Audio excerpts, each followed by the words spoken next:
പണ്ടുള്ളതും ഇപ്പോൾ ഇല്ലാത്തതുമായ ഒരു കാര്യം നമ്മുടെ ശ്രദ്ധയിൽപ്പെട്ടതുണ്ടാകും. പ്രധാനമായി പറയുകയാണെങ്കിൽ പണ്ട് നല്ല ആരോഗ്യം ഉണ്ടായിരുന്നു, ഇപ്പോൾ ആരോഗ്യമില്ല.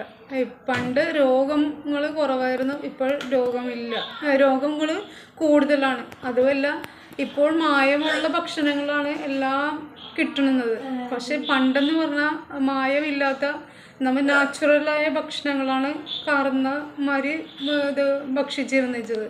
അതുകൊണ്ട് അവർക്ക് രോഗങ്ങൾ ഇല്ലെന്നല്ല, കുറവായിരുന്നു, ഒട്ടും തന്നെ ഇല്ലായിരുന്നു സത്യം. ശരിക്കും പറഞ്ഞാൽ അതാണ് ഏറ്റവും കൂടുതൽ പറയേണ്ടത്. പിന്നെ പറയുമ്പോഴത്തേക്കും പണ്ടുള്ള കാര്യങ്ങൾ ഒന്നും ഇപ്പോഴില്ല. സാധാരണ നമ്മൾ സ്നേഹം പോലും പണ്ട് എന്ന് പറഞ്ഞാൽ ഭയങ്കര സ്നേഹമുള്ള ആൾക്കാർ തമ്മിൽ, കൂട്ടുകുടുംബങ്ങൾ തമ്മിൽ. പക്ഷെ ഇപ്പോൾ എല്ലാവരും അവരവരും ഒരു കുടുംബം എന്നുള്ളൊരു ചിന്തയിലാണ് ജീവിക്കുന്നത്.